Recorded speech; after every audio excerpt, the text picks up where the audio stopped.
Welcome to the Rutherford County Schools November 9th regular meeting. We will now have the Pledge of Allegiance from Ms. Katie Darby.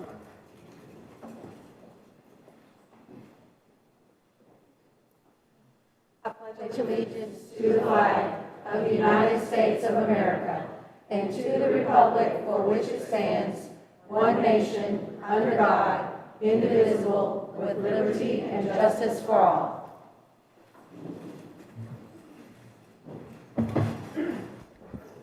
As we enter our moment of silence, I would like for you all to remember the Brad Hornsby family. Brad Hornsby is a highly respected, very well-known lawyer in this town. And many years ago, he fought valiantly for Title IX. And one of the reasons that we have the Title IX girls sports that we have is because Brad Hornsby helped us to get there. He lost his 31-year-old son last week, and I would like for you all to remember the Hornsby family as we go to the moment of silence.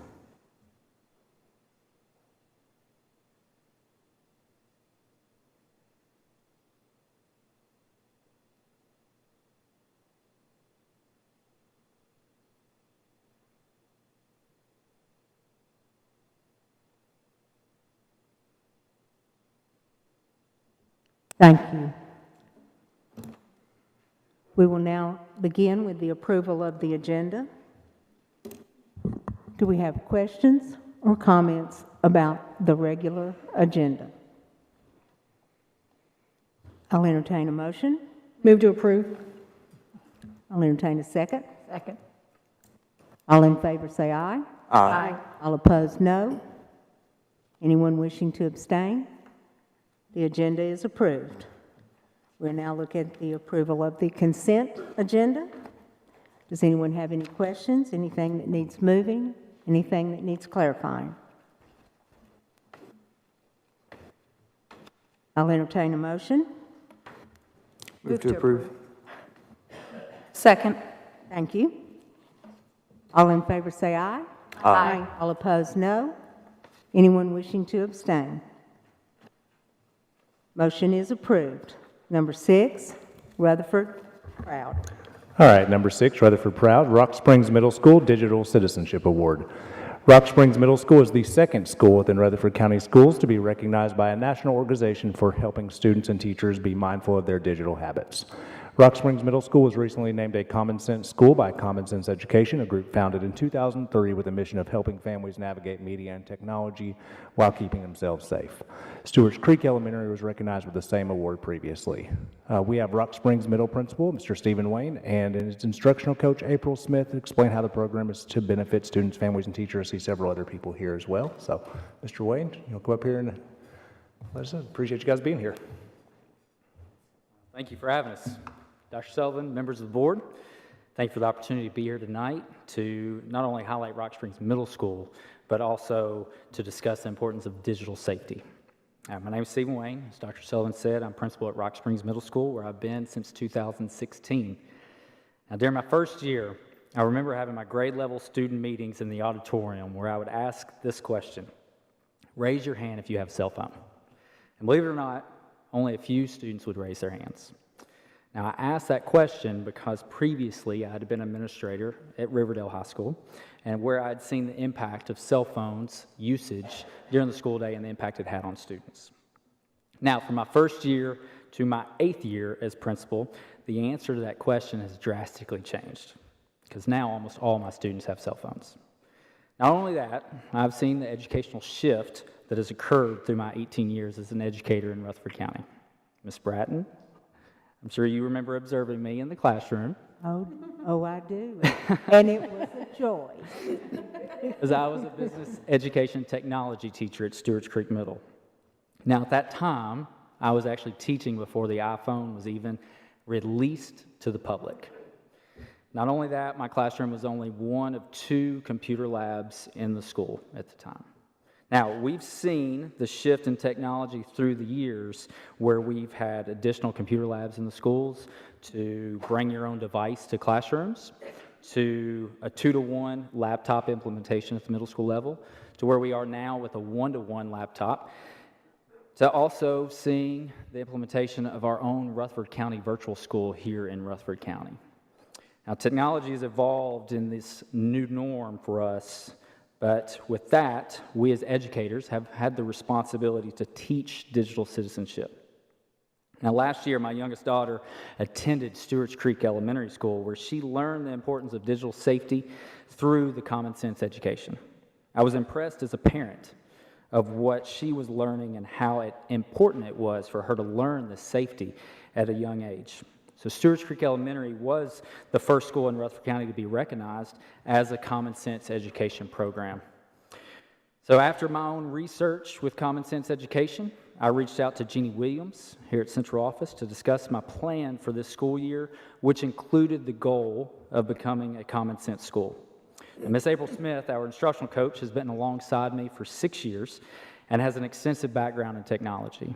We joined together this summer in planning, researching the Common Sense program, and we attended multiple trainings of technology through Jeannie Williams and her team. So Ms. Smith is going to come up. She's going to explain our process and the resources that we use to provide for our staff, our students, and our community. As Mr. Wayne mentioned, I came along to Rock Springs Middle School the summer before the 2-to-1 initiative began. I distinctly remember us taking a picture in front of all these pallets of laptops. And we immediately then put laptops in the hands, over 800 laptops in the hands of students and teachers. And classroom education had changed as we knew it. Technology in a 2-to-1 classroom included a blended style of learning that allowed our teachers to use technology to boldly elevate their lessons and their students' learning. As the instructional technology coach, I began to train our teachers and our students in digital citizenships. We pulled all the 6th grade, all the 7th grade, all the 8th grade, all together, full classes in the auditorium to go over best practices of their digital worlds. And at that point, it felt like enough. With the shift of students having their own devices over the last 3 years, it became clear that it wasn't enough. Technology was becoming ever-present in our world and our classroom communities. The amount of information and experiences consistently at the fingertips of our students is staggering. So as an instructional coach, I continued to work with our teachers to best utilize technology in their content areas and allow our students to not just be focused on a laptop screen, but to be an active part of their own learning. But still, it wasn't enough. We knew we had to address the fact that our middle school students know much more than we realize, but then they also don't know enough when it comes to technology, digital citizenship, and having a positive online presence. After consulting with Mr. Wayne and Ms. Williams this summer, we took a course of action to implement the Common Sense education curriculum to provide students opportunities to address and discuss timely technology-based topics and prepare our students to take ownership of their digital lives. Our teachers all took part in an asynchronous course in digital citizenship through Common Sense education, and then they facilitated grade-level lessons in these areas: media balance and well-being, privacy and security, digital footprint identity, cyberbullying and digital drama, and news and media literacy. Our faculty felt like these lessons were really helpful to our students, but they were also eye-opening to them as they had a better look into our own students' digital realities. We also wanted to engage our families and community with resources so that they could understand their students' digital world better. On our website, under the Parents tab, there's a resource titled Family Digital Citizenship Resource. And this is an infographic that includes links to family videos provided by Common Sense Education and links to discussion points that families can have with their students, all about the lessons that our teachers covered with their students. These resources are provided in English, Spanish, Arabic, and several other languages. Moving forward, it's our plan for our teachers to continue to implement this Common Sense education program with our students each year. It will allow their digital worlds to consistently be at the forefront of our minds and for us to strive to make an impact on our students' digital well-being.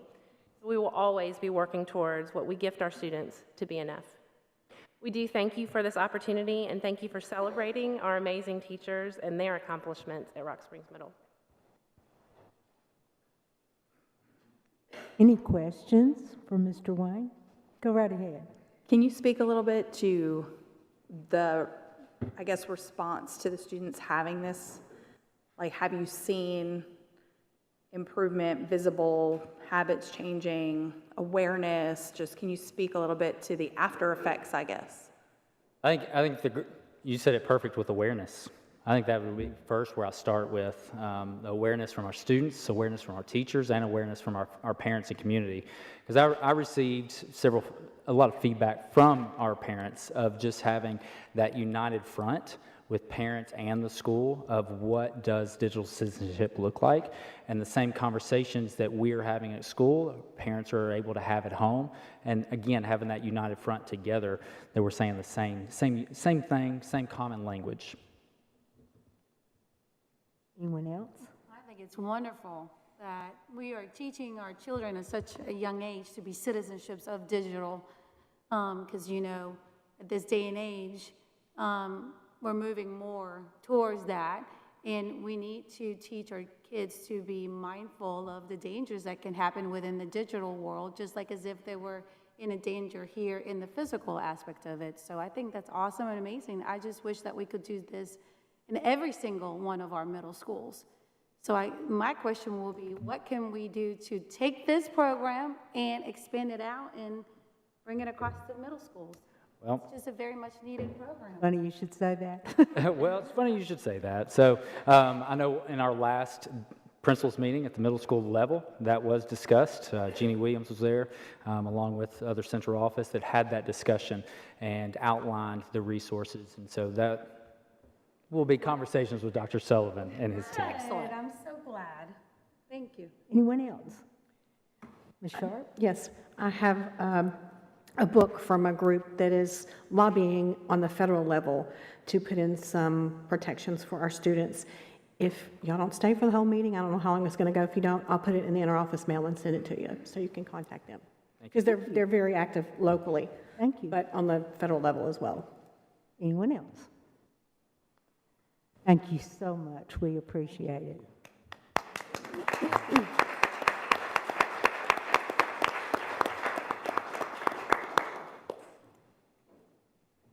I have 2 completed visitors forms here, so I will call you to the podium. I will remind you that you have 3 minutes, and there's a little series of lights up here to kind of help you keep up with your timetable. Is April Smith here? There she is. Come on up.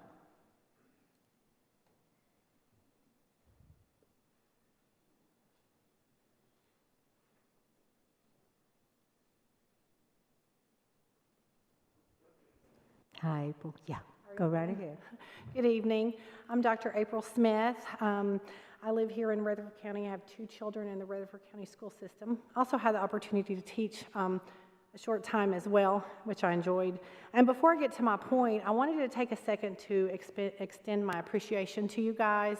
On Friday evening, when we received the email with the proposed rezoning plan, my neighbors and myself were included at a time when we hadn't previously been. So that sent out panic waves and lots of emails to all of you guys. And I was just really impressed that you guys responded to us. And this has been said and shared by all of our neighbors. So we appreciate that you took the time. My job as a veterinarian, I know what it's like to work when you're not at work. Never ends. And so on a Friday evening, some of you guys, and over the weekend, spent your time to do that, and I appreciate that.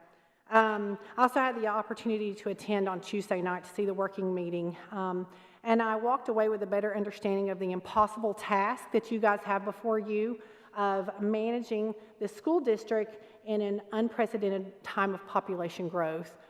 So of course the right answer, the only answer, is that we need lots of more schools and we need them now. But since that's not our reality, then unfortunately rezoning is the next only option that's available. And it's a terrible option. It just hurts families, and especially the kids. I didn't realize how many had been ping-ponged around already. So I appreciate the task that you have before you. And so my point is, on behalf of myself and my neighbors, we are asking that you guys would support the alternative map that was presented on Monday. And I know that a lot of you guys have already talked about that, but I just wanted to go on record as saying that. The reason that I kept my speaking spot, though, is I also want to go on public record. I'm really not speaking to you guys as much, but to go ahead and state that I would like to encourage that the county commission get behind the board a little bit and helping manage this problem that we have in front of us. Our infrastructure is stretched to the max, and the state of Tennessee doesn't have an income tax, so everybody wants to move here in a time when pocketbooks are stretched thin with inflation and the cost of living to be so high. So this problem's not going to go away. As you guys know, it's only going to get to be a bigger problem. So there needs to be a serious conversation in this county on how to manage this growth in a reasonable way. I think that Rutherford County has an excellent school system. I have children in it. I got to be a part of it and see it from the inside, and I'm really proud of it. But I don't think we're going to continue to be able to say that when you start to stretch our physical resources and our staff beyond the capacity that they're able to bear. So that's all I had. Thank you guys for coming out on a rainy night. Thank you.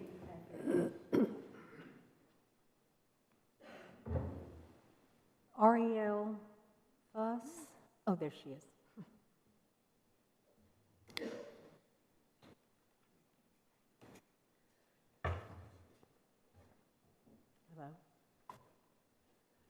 Hello. Good evening, and thank you all for listening to some of my comments regarding the proposed zoning changes. First, I want to commend the staff of actually looking forward more than the next school year further in. I know it's a long-term plan. You've got to think everything ahead. I would encourage at least contemplating even further ahead to avoid the flip-flopping of zoning. So, for example, if you look at slide 12, you'll see a decrease in the elementary schools that are feeding into Siegel High now, and an increase in the ones going into Oakland. So if the original November 3rd maps went into play for zoning, there's a good potential that those kids would have to get flip-flopped back after the 28-27 school year.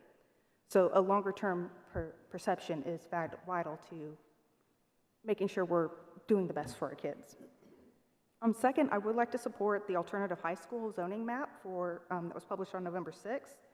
And I think every effort needs to be made to make sure that those cluster schools, where you have a middle and high school right next to each other, are feeding the middle school into that high school, because that poses a very logistical nightmare for parents, and I'm sure your transportation department, especially in the Siegel zone, the north of town. It takes my family 45 minutes to go a 5-mile drive to drop kids off at Siegel Middle in the morning. If we were zoned into the Oakland High, I would have a middle and a high school, and it would take us about an hour and a half to make that trip. So there's specific localized issues of traffic that needs to be considered when you're looking at these kind of scenarios, where integration and more communication with the roads department and the city of Murfreesboro, Smyrna, Laverne, et cetera, would benefit. I do want to encourage the board to adopt the alternative high school zoning plan map published on November 6th, and anything that helps keeps the cluster schools feeding 100% into the ones right next door. So thank you all. Thank you.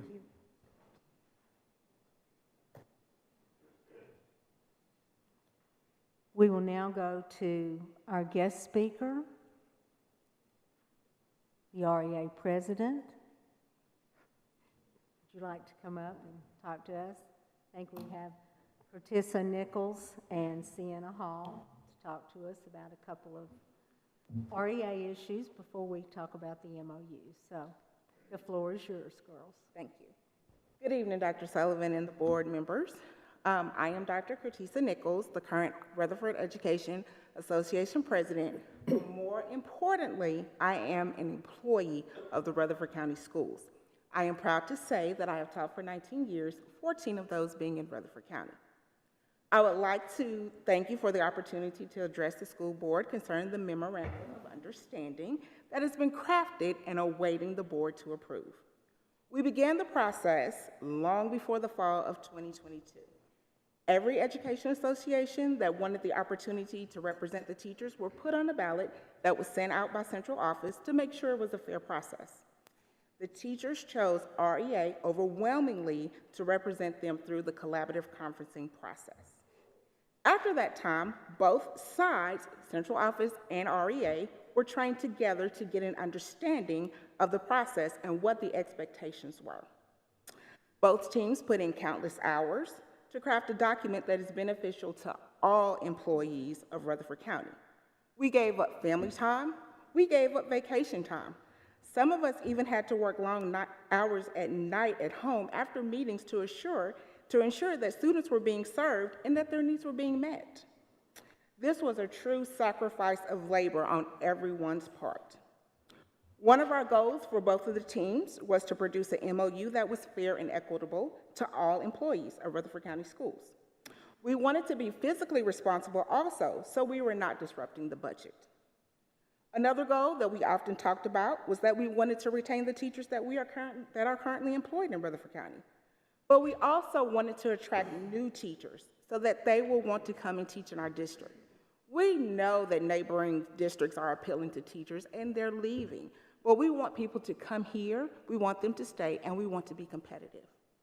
We believe that this MOU that we have crafted can attract more teachers and retain our current employees. Again, our main priority is to ensure that all employees at all levels have a fair and equitable working condition.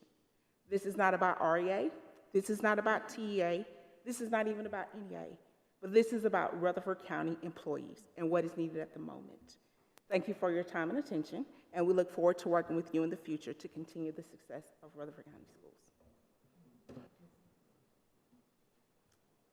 Any questions, comments?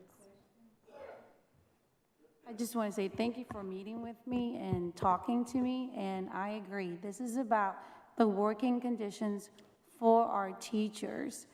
If we don't have teachers, how do we expect our students to be taught and have the teachers in the classrooms for that?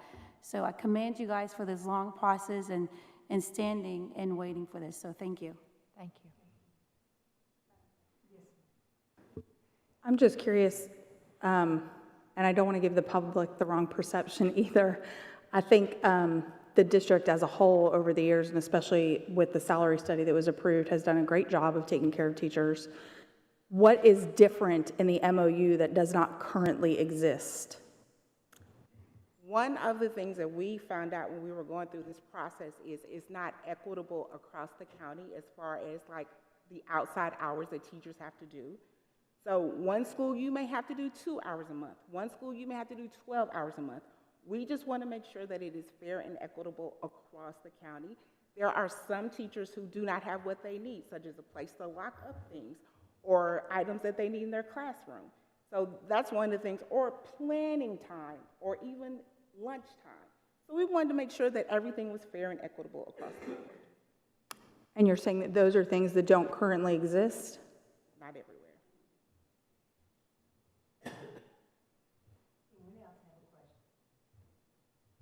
Madam Chair.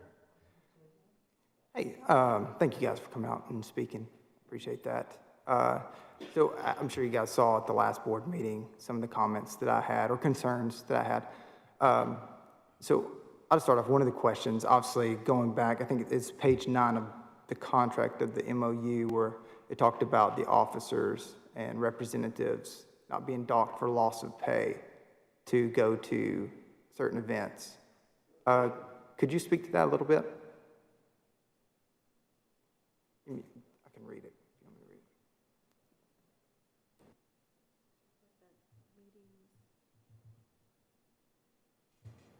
you want me to read it. Yeah, I'll read it. I'll read the line I'm talking about. When the need arises, so this is page 9. Okay? When the need arises, officers, committee chairs, and other association leaders may attend essential local, state, and national meetings without loss of pay. So what would be an example of like a state or national meeting? Well, it just so happens our national meetings occur in the summer, so we don't have to worry about taking off time for that. If TEA decides that they need to call all the presidents in, I would have to take off that day, but REA pays for my sub. We pay it straight to the county, so their county is not really paying me for that day. REA is taking care of my day. I got you. And see, I think that's part of the issue that I have is that, so the dues that are collected do any of those dues, are they all stay in REA, or do they go to TEA? Most of our dues stay local, here for REA to help REA. We have a small portion that goes to TEA, and even smaller portion that goes to NEA. Yeah, so that kind of leads me back, circles back to some of the issues that I have. So at the national conference, I'm sure this is just repeat myself here, parroting. What's that? We're talking about the MOU. Well, and that's important because that's why that line's so important, where it says, when the need arises, officers, committee chairs, and other association leaders may attend essential local, state, and national meetings. So the MOU that we're accepting is for representatives to attend these things that are really partisan. I mean, I think that's what makes it a lot different than, say, the professional educators of Tennessee, is the partisan nature of it. And, of course, I read it last time, but it's one of the things that I have an issue with, and so I'm going to read it again. The biggest ticketed item, the biggest measure for the NEA was to mobilize, again, this is from Education Week. Now, Education Week is the only media group allowed in the NEA, so this is their version. Mobilize against legislative attacks on the LGBTQ community, providing professional development on using pronouns and supporting transgender students, strengthening contract protections for LGBTQ educators, and it goes into much deeper zones as to what that looks like. The cost of that was $580,000. That was the NEA adopted measure, adopted by the delegates, of which I'm assuming you guys were there. That goes right back to the MOU, where when the need arises, these officers are going. So that's it's connected to the contract. So that's where I have some issue. Dr. Anthony, thank you, sorry. Dr. Anthony, that language that is being in question and debated right now, how long has this language been in the previous contracts? How many contracts have we been gone in collaborative conferencing with this particular language has been there and adopted with absolutely zero changes? We've only had, in my experience, one other MOU because collaborative conferencing is per se new since 2011. So we've had this exact same language in the previous one, and we brought it back again, and there has not been a single problem with the language until the day that we're voting for this, because part of the collective bargaining is to bring these type of issues. If there's an issue and a concern with how this language is in the MOU, the collective bargaining, that's the time to bring that so that both sides can come to the aisle and hash this out. And we're literally at the 9th hour trying to pass something that really is about the teachers within Rutherford County. And I will be honest with you. We live in Rutherford County under the state of Tennessee. The state of Tennessee has very, very, very specific state laws. And every single teacher that walks in the building in Rutherford County that belongs in the state of Tennessee has to comply with state laws. Every single one of them. And if they don't follow those state laws, they are in violation.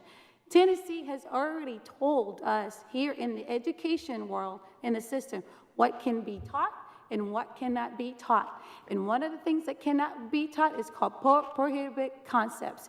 And there will be in violation to the law if they do not follow that. Secondly, in the state of Tennessee, when it comes to things that are very controversial, I don't know if anyone's been living under the rock recently, but the state has been made national news because we've taken up a lot of controversial issues that has been speaking about that. And one of them, this past legislation, was Bill 1269.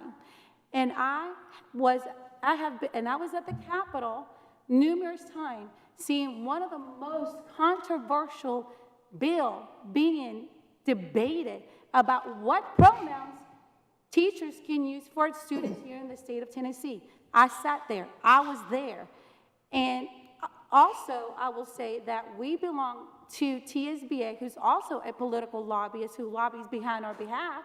And when we went through our delegation, Bill 1269 was not a bill that was brought before to say we need to support and have resolution. Not a single board member came and said, hey, we need to be a part of and asked TSBA to back that bill. But what I'm saying is that we have a bill that is made into law that already says that what pronoun usage teachers are allowed to use. Point of order, Madam Chairman. This is not a point of order. Yes, you're talking about TSBA. TSBA is part of our board who lobbies for us. Thank you. Thank you, Ms. Rosales. Anyone else? Yes. Ms. Sharp. Thank you. So, number one, the last time we had collaborative conferencing, it was, I believe, Mr. Young and I who were the only ones that are surviving board members. Number two, I don't recall any board members, and this is not your fault, I'm just saying, I don't recall any board members that have been involved in the collaborative conferencing while they were putting the MOU together. We were just given it. Oh, wait. Were you on there? Wait, we're not involved. Okay. We start out, a board member I was the board member that went and sat with them, but once they start the conferencing, that takes place by a team, and we are not a member of the team. Okay, so I wanted to make that clarification because it's not like we've been involved with this all along and then we're just questioning it now. We just got the MOU, and that's why we have time to question it.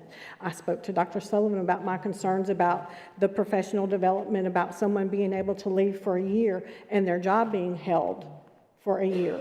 The problem that I have with that is, when that benefit's out there, by golly, I would use it if I was a teacher. The thing that I asked him was, can we go back to them and say, at the director's discretion? So I think there should have been some back and forth between the board members and our concerns that we have, because look, everybody's got concerns, and that's what we're here for, is to flesh these things out. But that was my concern, and I was told that we're not going to go back and forth. So that's why I can't support it, because we need all the teachers that we have, and I don't want our teachers taking a vacation for a year and then coming back and saying, oh, I want my job back. Anyone else? May I speak to that? Yes, ma'am. Teachers get burnt out, and giving them a year to refuel and allow them to come back to the profession is actually going to save you more than you lose. I understand that, but I would like for it to be at the director's discretion, and that's it. That's it. Isn't that in there? Yeah, at the approved. I understand that, because when you have kids in your face, but it doesn't say that. That original portion, particularly for a devoted teacher of Rutherford County who is currently pregnant with twins and has another child, and she said, I want to come back, but I can't afford childcare for the next year for my babies. But they won't let me come back, so I have to resign. We're trying to look out for the teachers who want to keep teaching, but for whatever reason, sometimes you need to walk away for a bit. This is only a year, but it's allowing a lot of circumstances to play out and allowing teachers who are passionate about teaching to come back to the classroom instead of finding another career. Right, and I understand that. Let me ask a question. Can you pull that up? They can come back to Rutherford County. We don't guarantee they come back to the job they left. We haven't. No. We haven't done that in years. We used to could take a year off, and our job was guaranteed for that year. You're just guaranteed to come back to Rutherford County. That's tenure. Ms. Branton, can I say something? Sure. So I've never really worked in the education system until recently, but however, I have been working in the private sector. This thing that they're saying about taking a year is no different than working in the private sector, because when I worked at a Fortune 500 company that made billions of dollars, guess what? There was a clause that we could take a sabbatical of 6 months. So this is no different than if you were going to be working in a private sector. And something that is not being stated on the MOU, that no one has shared, that has a little bit of meat to it. Most of our teachers don't even have tenure. And this MOU has a grievance process, which means that if someone is getting dinged or reprimanded or even fired for whatever reason, there is a grievance process that they can go back and challenge that, right? Exactly. And they can have a way for them to at least try to save their jobs. It's no different than if you're a union employee working at Kroger, where there is a contract, where there is a grievance process. So it's not just a MOU to give them also benefits, but it's also how to handle disciplinary actions as well that will help support those that do not have tenure yet. Madam Chair. Tenure's hard to get, folks, by the way, just in case you want to know. It is very difficult to get tenure these days. Dr. Sullivan, you have something? Oh, okay. Madam Chair. Where? Oh, yes, Ms. Darby. I didn't know where that was coming from. I would just like to say, we could all take a deep breath. I think that everybody on this board loves our teachers. That is not in question.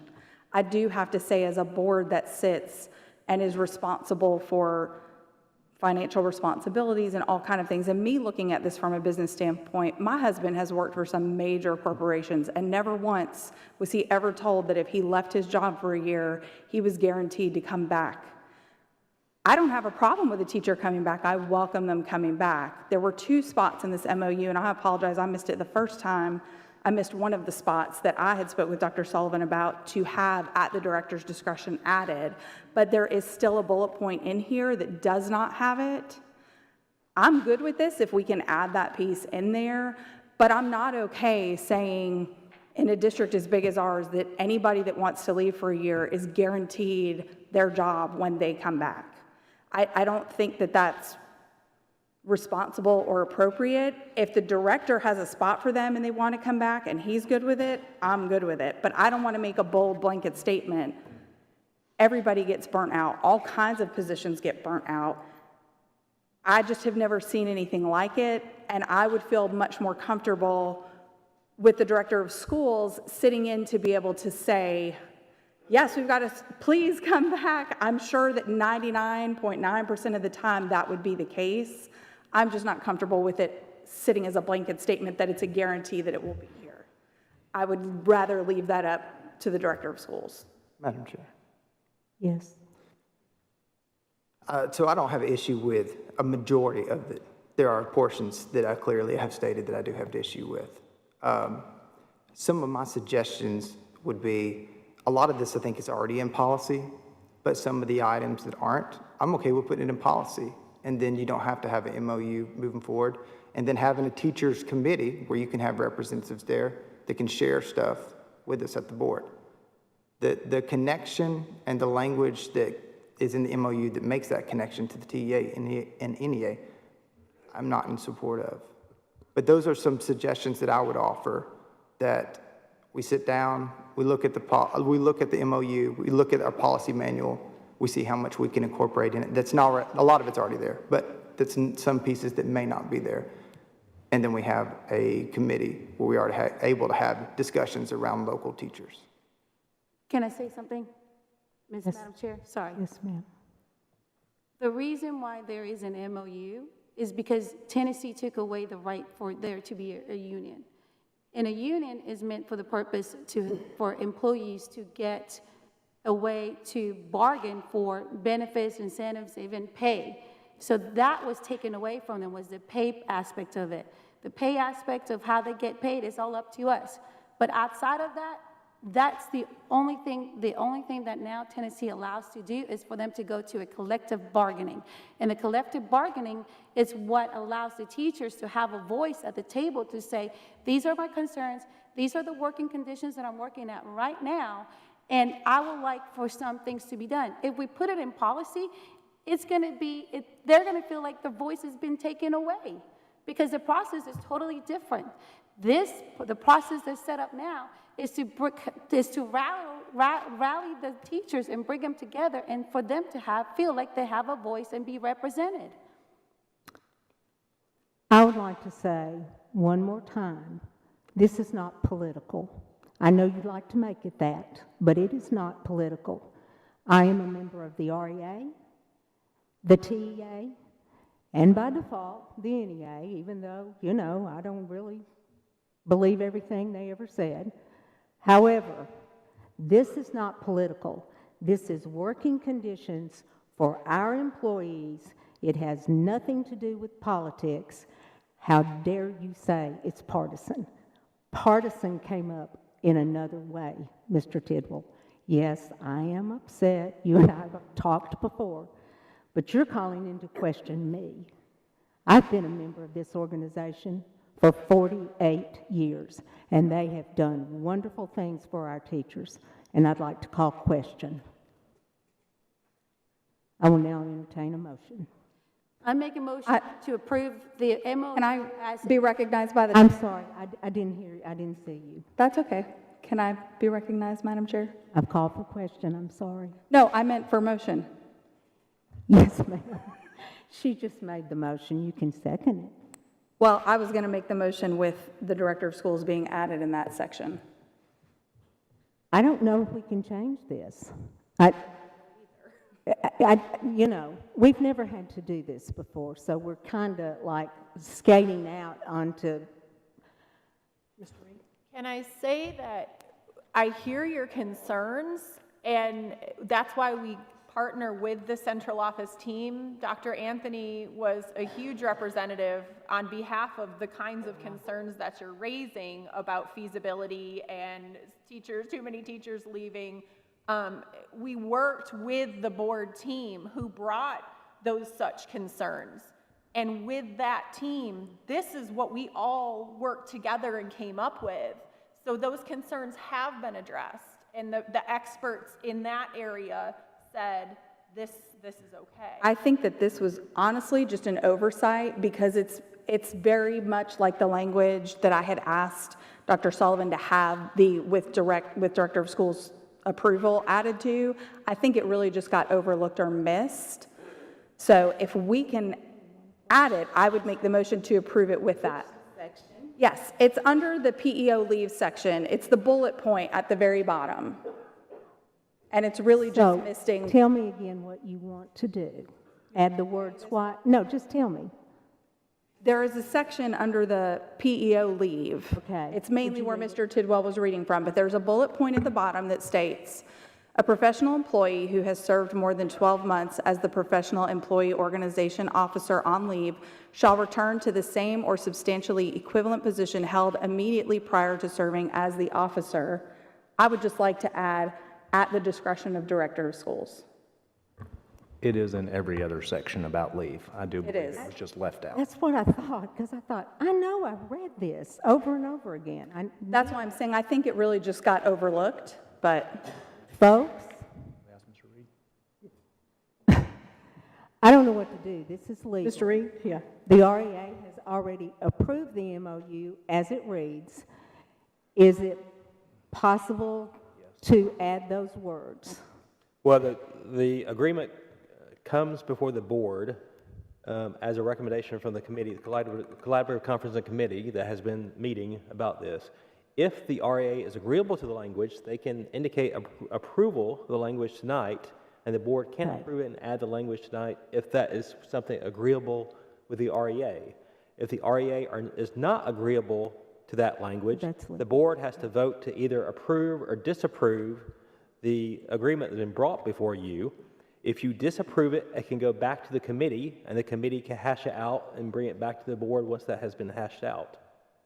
So if the REA is agreeable to making that change, and you're able to commit to that tonight, then that change can be made here and approved by the board. Okay. If the REA is not in position to be able to do that tonight, and the board at that point will have to decide, the Board of Education has to decide whether to approve or disapprove the agreement that you've been brought. If you disapprove the agreement that's been brought before you, you have the option, it can be sent back to the committee, it can be hashed out again to address the issues that have been raised and be brought to the board back for a future meeting. So those are the options available for the board, and that's dependent upon what the REA wants to do with respect to either if they're in position to agree to that language tonight, then you might can get this thing approved tonight. If you're not, then it may have to go back to the committee. Okay, I have a motion on the floor, and I'm going to have to either have Ms. Rosales withdraw her motion, or we have to vote on it, because Ms. Darby came in second, so, not second, you know, but, so, Ms. Darby, Ms. Rosales. Withdraw. You will withdraw. Ms. Darby, you would like to make a motion? I would like to make a motion to approve the MOU with the discretion of Director of Schools added to the bottom bullet point underneath the Professional Employees Organization Leave section. Second. Okay, now I'm looking at the REA. Oh, I'm sorry. You have to agree to it. Sorry about that. We do agree to make that change. Thank you. I have a motion and a second. I'd like a roll call vote, please. Mr. Tidwell? No. Mrs. Darby? Yes. Mrs. Maxwell? Yes. Ms. Sharp? Yes. Mrs. Rosales? Yes. Mr. Young? Yes. Mrs. Bratton? Yes. Thank you guys so much. Madam Chairman. Thank you. Yes. Can I say something? Yes, ma'am.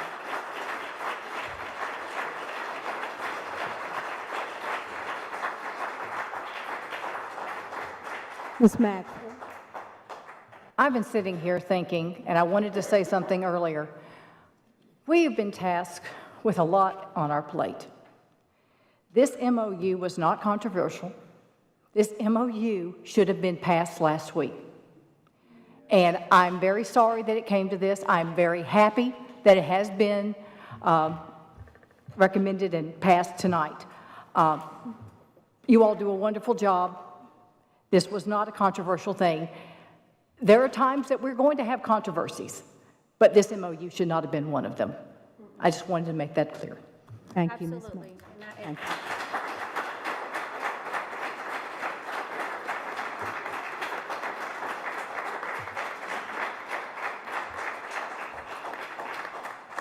We will now proceed. Number 2.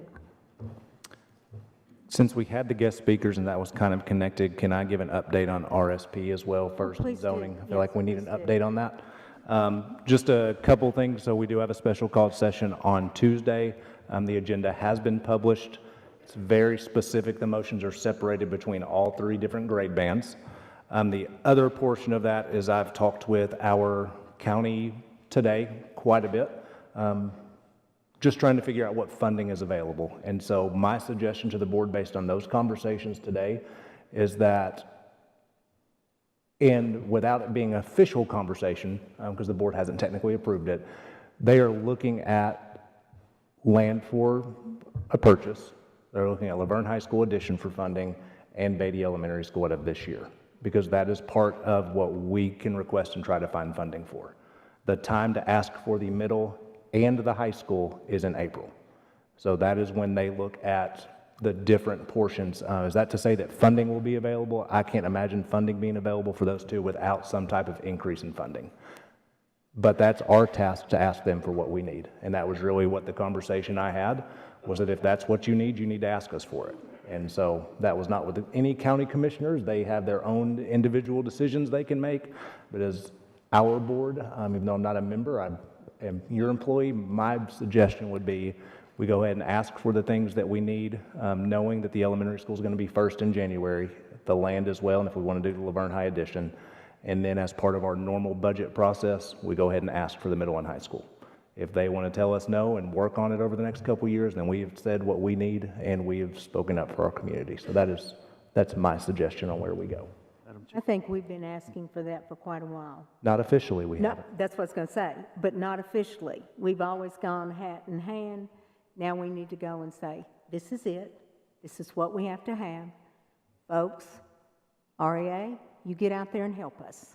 We've helped you. You get out there and help us get the funding that we need.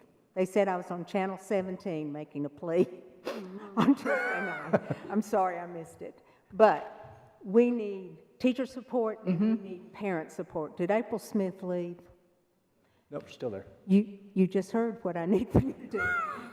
She wrote me and asked me, what do I need to do? Please, talk to your neighbors. Talk to your other teachers. Get out there and support us. You show up at county commission meetings and they just get a whole new atmosphere in it. So we need help, and that's a great thing to know that they're saying, ask. Yeah, they may say no, but they can't say no unless you ask. But you know, that's not our fault. Now, You had number Mr. Young. two. You had Mr. Young. Oh, I'm sorry, Mr. Young. Yes, You folks are going to have to call my name. I agree with everything that's been Yeah. said here. I have been talking today, trying to find extra funding. And that's something that I think we as a board have got to work together and try to really push our locals, even our state delegation. There may be some laws that we need to change, but there's other monies out there that we can tap into, and it needs to be explored. We need to explore every option on the table right now, because we have never been in a deficit as far as the number of schools that we need as we are right now. You're right, sir. And it's not going to get any better. It's going to get worse, and the cost is going to get worse.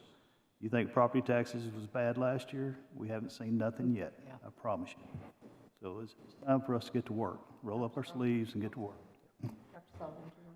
Yeah, just one other thing connected to that. So Mrs. Darby had asked maybe about a week ago, about just an update of all the buildings, and then Dr. Martin did a great job compiling all this. I want to give her credit for it. But just some notes of, the board has this. It's just a building enrollment summary going back to 2000, because it is important to show our county commission has funded things historically. If you go from 2000 to 2010, Rutherford County Schools built a total of 15 new schools in that 10-year period. From 2011 to 23, we built a total of 6, but one of those was a replacement for John Coleman, so really 5. During that time, from 2005, we've added 20,060 students. And so that's why we are where we are. We were building at least one school a year, and now we have built about a half a school over the last 12. Madam Chairman, Yes. this is the heavy lifting. This is where we all need to come together, and this is where the real fight needs to be. Fight for this county, fight for our schools, and fight to make sure every child has a seat and not in a portable, a real seat. This is where we need to spend our time, and we can use your help.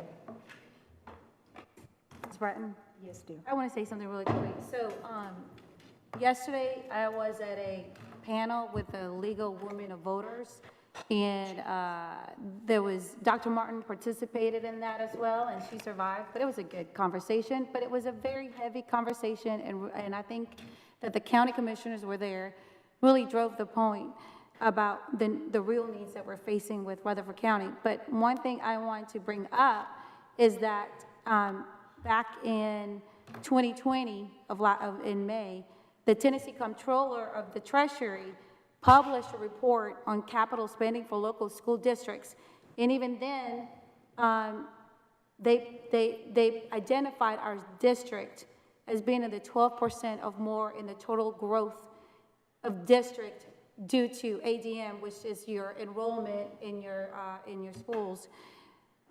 But in actuality, the percentage really is 13.17%. And out of that report, it basically said that we're growing faster than districts can possibly build new schools. And that's just a reality of it. We are growing at such an alarming rate, and it's so that it's been really challenging to keep up with the growth when it comes to the capital spending for what we need. Because capital spending no longer is just about renovations and maintenance. It's also finding land, and building schools. And those two things have to be factored into the equation from now on. Thank you. You ready for number 2? Now you're ready. Now I'm ready for number 2. All right, Teach Now Mentor Stipend. The Teach Now department would like to allocate $13,200 of general purpose funds to support 79 Rutherford Teach Now mentors. The purpose of this mentorship is to provide building level support for Teach Now participants. These mentors are responsible for completing all training, meetings, and reflections. Recommended motion to approve the request to allocate $13,200 of GP funds to provide stipends for Rutherford Teach Now mentors as presented. Questions? Comments? I'll entertain a motion. Move to approve. Second. Thank you. All in favor? Aye. All opposed? Anyone wishing to abstain? Motion passes. Number 10, legal. First, we have an out-of-county transfer. The board's been requested to admit a transfer student from another school system under discipline. The student was remanded to alternative school for disruptive behavior. According to policy 6.318, the board may deny admissions of any student except those in state custody when a student transfers from another school system while under suspension or expulsion. Director of Schools' recommendation is to admit and place into alternative school. By the recommended motion, the board may admit or deny admission of this out-of-county transfer student as presented. How are we? We're okay on space? Yeah. In our, okay, that's what we need to know. Questions? Comments? I'll entertain a motion. Move to approve. Admit and place in the alternative school. I'll entertain a second. Second. Thank you. All in favor? Aye. Aye. All opposed? Anyone wishing to abstain? Recommendation is to admit. Number 2. Number 2 is a discipline hearing appeal, 23-1101. The board's been requested to review a decision of the Disciplinary Hearing Authority, DHA, to uphold the expulsion of a student from Rocky Fork Middle School. As required by policy, the Director of Schools has also reviewed the expulsion and upheld the decision of the DHA. Based on the review of the DHA's record, the board may A, affirm the decision of the DHA. Normally, you could do B, overturn the decision of the DHA, but because it's a zero tolerance offense, B is not an option.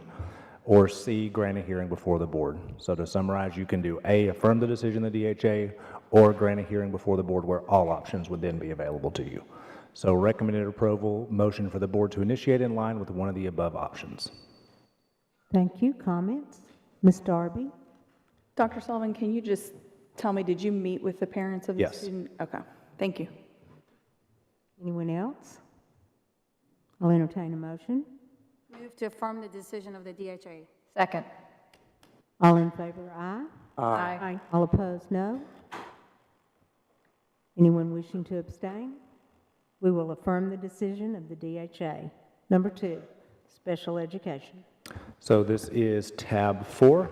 So Dr. Ralston, do you want to read this one? This school psychologist, I read it on accident Tuesday night and then realized I don't know why I read it because it should be tonight, so my fault. All right. The Special Education Department would like to recognize the school psychologists. National School Psychology Week is November 6th through the 10th. School psychologists partner with families, teachers, school administrators, and other professionals to create safe, healthy, and supportive learning environments that strengthen connections between home, school, and community. They apply expertise in mental health, learning, and behavior to help children and youth succeed socially, behaviorally, emotionally, and academically. They are also important members of the school safety and crisis teams. Some of the things that they do are data collection and analysis, assessment, progress monitoring, school-wide practices to promote learning, consultation and collaboration, prevention and intervention services, special education services, crisis preparedness, response and recovery, and family school community collaboration. As you can see, the school psychologists serve as a vital part of the student support services team and work closely in conjunction with school counselors, nurses, and administrators in the delivery of services to address the educational, behavioral, and career needs of students and families. Some of them are with us tonight. Lead, Misty Brooks, Catherine Purcell, Jennifer Miller, Joshua Coots, Terry Blake, Renee Coffey, Evelyn Bauer, Julia Nelson, Joella Doss, Crystal Shields, Karen Bishop, John Davis, William Sullivan, Brittany Albrock, Hannah Anderson, Rachel Rye, Jeff Robinson, Carrie Harrison, Caitlin Hux, Matt Taylor, Marcy Hankins, Ethan Spencer, Julie Davenport, Lauren Sarah Goss, Natalie Sloat, Melanie Spicer, and Deanna Rollett. I'm very proud of this team, so please join me in thanking them for all their hard work.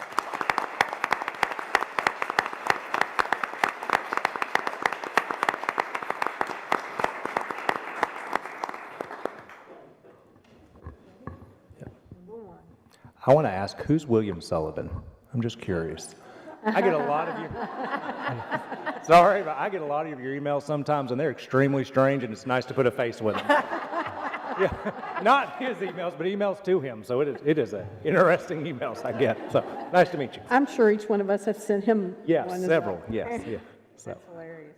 All right, number 1, State Special Education Preschool Grant is a new grant opportunity this year for the Tennessee Department of Education. The funds will be used for additional education association positions, I said association just earlier, assistant positions to assist in the pre-K classrooms and additional training for the teachers and education assistants. Rutherford County Schools has 22 integrated preschool classes across the district that serve over 300 students. The monies afforded to us by this grant will ensure that all students will have access to highly trained teachers and staff to meet their educational needs. Recommended motion to approve the use of the state specialized education preschool grant for the 23-24 school year.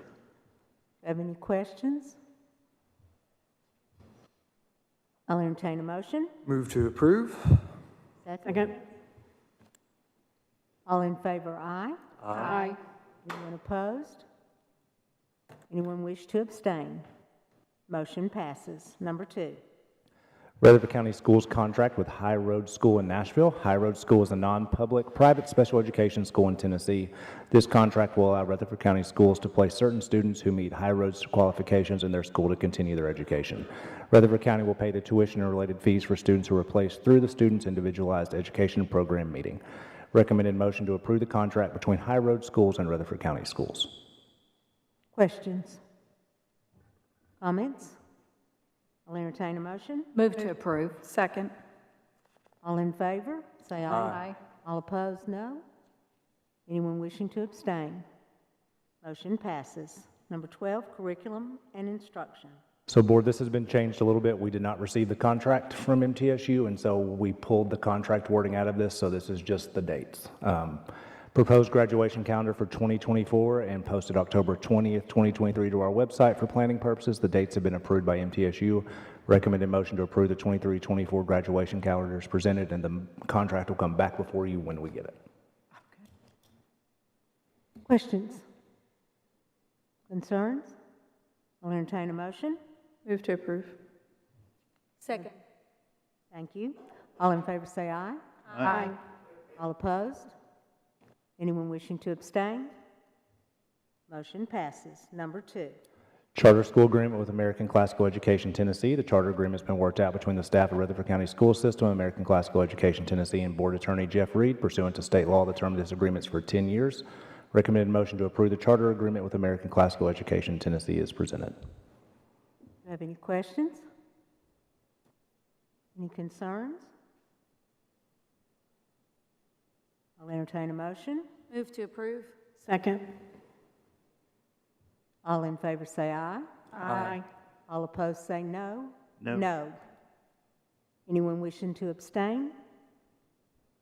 Motion passes. Number 13, engineering and construction. So this is on tab 6, request for Blackman Middle Baseball. Principal Jessica Jackson is requesting to install a synthetic turf home plate area for baseball. The cost for this project is not to exceed $10,000 and to be funded through the baseball account. Engineering and Construction have reviewed the request and recommends approval. Recommended motion to approve the synthetic turf home plate project for Blackman Middle Baseball at no cost to the board is presented. I think Dr. Jackson's here, right? Okay, there you are. I guess He's you're hiding waiting back to there. see, right? Any questions? Dr. Jackson's back there if you want to ask. Any concerns? I'll entertain a motion. Move to approve. Second. Thank you. All in favor, say aye. Aye. All opposed, no. Anyone wishing to abstain? We have approved the synthetic turf. Number 2. Request for Eagleville High School. Principal Tim Pedigo is requested to complete the baseball softball hitting facility restroom project. The cost for the plumbing work is not to exceed $8,600 and will be funded by the school baseball account funds. Engineering and Construction reviewed the request and recommends approval. Questions? Got to read the motion. Oh, I'm so sorry. Recommended motion to approve the Eagleville High School request for completion of the hitting facility plumbing at no cost to the board is presented. Now do we have any questions? Concerns? I'll entertain a motion. Move to approve. Second. All in favor say aye. Aye. All opposed, no. Anyone wishing to abstain? Motion passes. Number 3.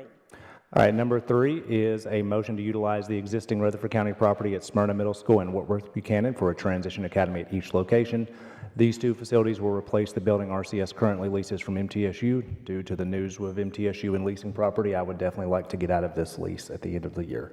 So recommended motion to begin the process of, it doesn't need to say looking for land. We need to just recommended motion to use property at Smyrna Middle and Whitworth Buchanan for a transition academy at each location. Smyrna Middle is to the, if you're looking at it, it's to the right? It's To the field right of to the soccer field, Mhm. yes. That's okay, that's, Yep. Other questions? Yes, I just want to say, mostly a comment. This is excellent. I have wanted to do this for a while now, and I hope that when we do build our new transition academies, that we have more than 12 students, because we have a boatload of kids that get disappointed every year because they're ready to go and there's not enough space. So I would like to see us at the very least double, if not triple, the number of kids there. As long as we can find the staff. It's a wonderful opportunity, and these are great locations, centrally located in the north and in the south, and I just wholeheartedly agree on this. Anyone else? I'll entertain a motion. Move to approve. Second. Thank you. All in favor say aye. Aye. All opposed, no. Anyone wishing to abstain? Motion passes. Number 14, insurance update. Anything? I've got just a quick one.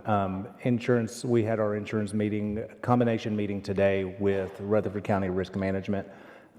Doesn't need a motion, but just to kind of give a board of what we're looking at. They're about to bid out. So if you remember, we're on the state plan for health, dental and vision, but we are currently with the county for ancillary risk management, which is OJI, basically, is just the way they call it, workers' comp, and just our long-term, short-term disability. It is our recommendation to continue with them.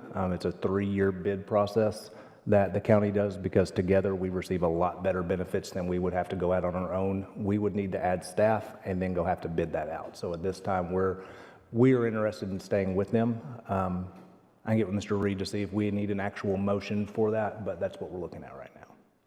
So just want to give everybody an insurance update there. Yep. Questions?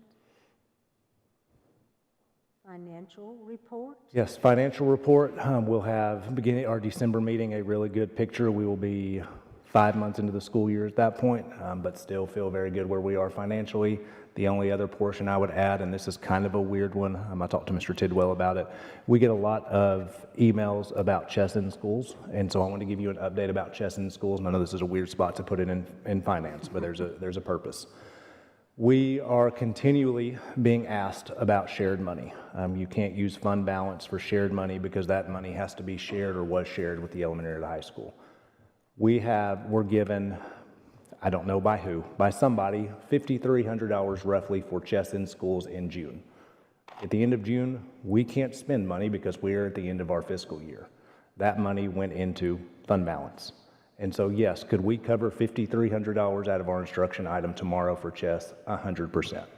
But I'm requesting it'll be on your next board meeting to pull $5,300 out of fund balance, because that is what the money was given for, and we'll use that as an opportunity to show that not everything that goes into fund balance is shared money. There's no way to track what actual penny goes into fund balance versus what penny does not. So just want everybody to have an idea, and then we'll work with our principals, our high school principals, about having a chess competition in January and February. So once we get that, but. I think that's wonderful, and I'm so sorry to interrupt. Yep. I was there when the county commission accepted the check, so they should know where it came from. So. I'm not going to make a comment. Anything else in financial? Director's update. Yeah, so I want to thank the board for recognizing our teachers.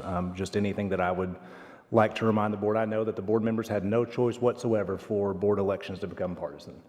But we are here for our Rutherford County students, and the more that we can stay connected to our Rutherford County students is the best for our teachers. Everyone can have their own political beliefs, all that type of thing.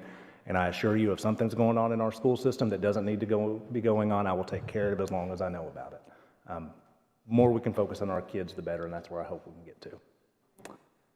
Only other thing I would bring up is that we are finishing our benchmark testing. I mentioned that's on Tuesday, so thank you to our teachers and our students. We'll be in the middle of data mode to make sure that our students are focused where they need to, and making sure we're giving intervention where we need to. So that's all that I've got.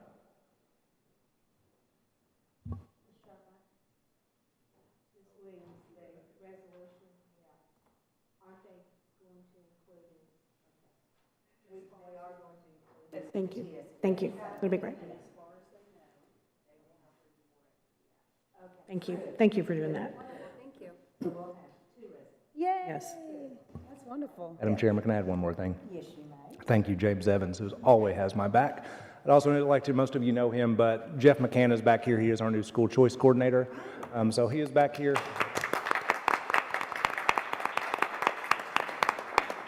And because it has been a topic of conversation, that was not a new position. That position was filled multiple times over the last couple years. And thank you, Mr. McCann. You have hit the ground running trying to look at choice seats because we are trying to publish that. When are we trying to publish our choice guide? Next Friday is when we're trying to publish our school choice guide so that we can have our school choice fair on December 14th. I have no idea why I knew that, but December 14th. School choice fair will be December 14th, so looking forward to that. That's all I got. Thank you, Mr. McCann.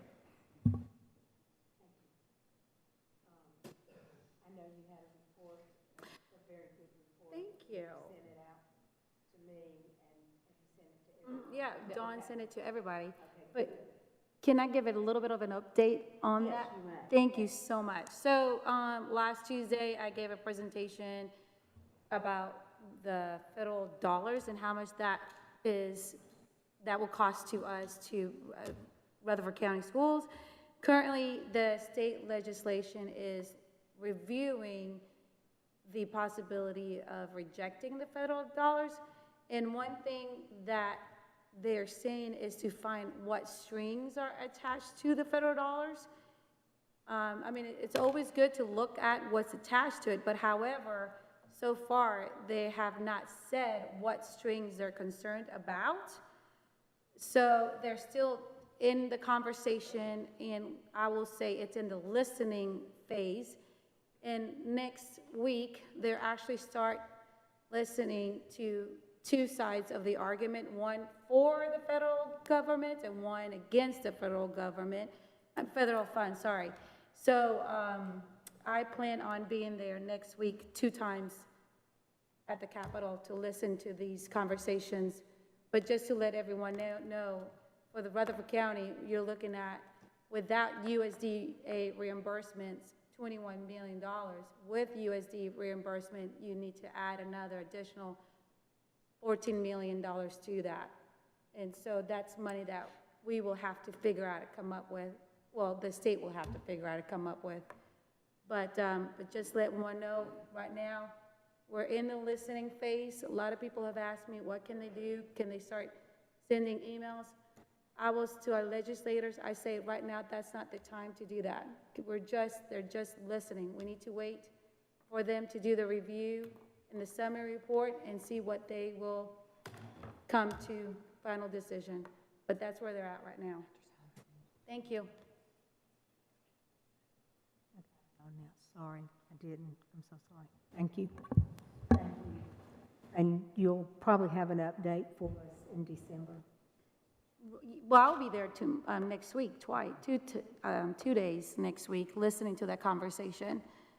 So Okay. I can give you, well, I can. Well, we don't, yeah. That's it'll right. Be It'll December. be December. Yeah. You're correct. Yes, in December.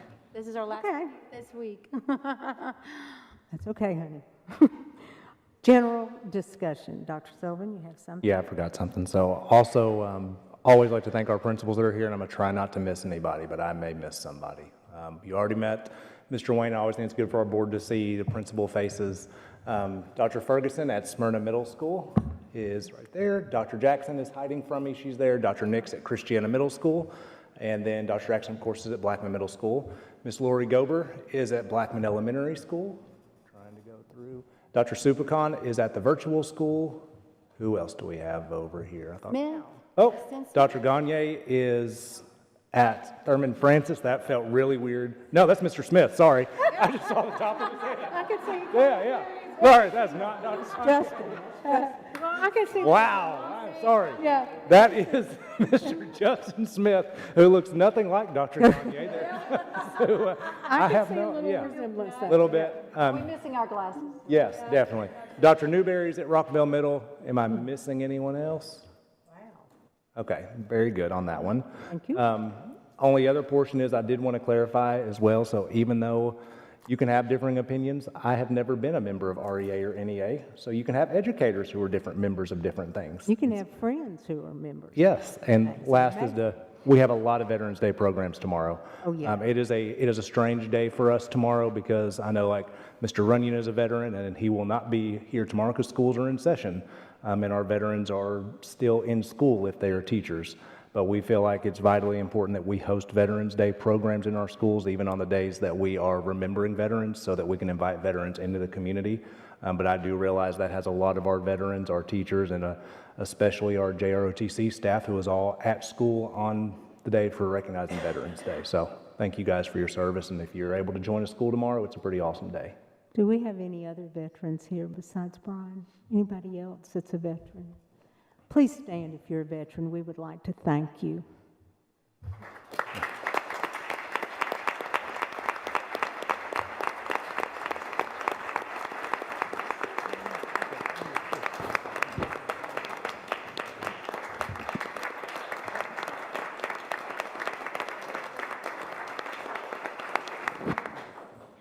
Ms. Bratton, we also are running a list tomorrow.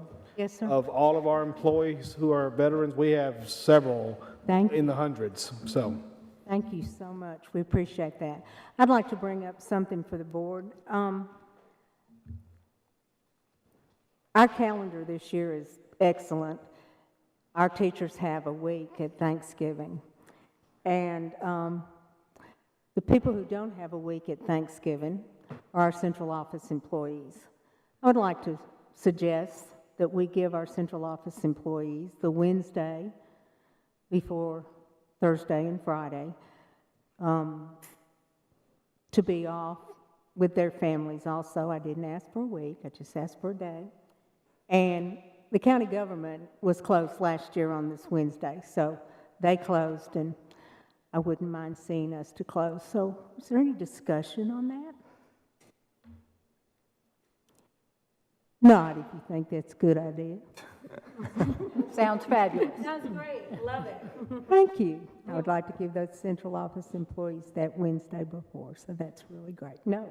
Yeah, it's Wednesday. and I just really asked Ms. Bratton to get the board's approval. Technically, I can close central office as needed, but I don't ever want to do anything. That's why when we have a snow day or uncool weather day, I always just make sure the board is aware first. I don't think people realize that our board is, We're still here. they're here. Yep. They're here at Christmas. We're here. I have been in this building by myself at Christmas because everybody else took off. So it's open. So, you know, that might be something we want to consider for our central office employees. Occasionally they need a day off too. So, any other, Mr. Young? Tyler Black, one of our bus contractors, reminded me the other day, they're having a can drive, pack the bus. You know anything about that? It's going to be at Publix over on North Rutherford. I think that's tomorrow, but maybe they can contact you and Mr. Evans can put it out there for everybody to see. They're seeing a lot of need for a lot of our kids riding their buses. Just don't have stuff to eat. So. Thank you. Anyone else? Mr. Tidwell? I have two things. One, I would like to, if we can, on the upcoming December meeting, if we can have the Amazing Shake program, kind of get some promotion going. I know we've talked about it a couple different times. I would love to get a short presentation on that. We've talked about that. That's a great idea. And then secondly, I was at Oakland with Brenda Gregory in Chris Young's chamber choir class. I call it Chris Young's chamber choir class because he was so much better than the rest of us. But last night she was recognized at the CMAs on the stage, and I just want to give a big shout out to her because she's done great work in this county for many, many years. I thought she was going to... Siegel now. But thank goodness she came back she was going to retire and she came back, so we're good. My daughter sang for Brenda Gregory also, so we have the greatest programs because we have the greatest teachers. It's just my feeling. Anyone else? I will tell you, my folks back home in Tipton County are jealous that we have a week off. So we may have started something. I think it's the greatest thing ever. I'm just telling you. They need a different calendar committee to learn how to count days. Is the only thing I can come up with. Madam Chair. Yes, ma'am. I would just like to say,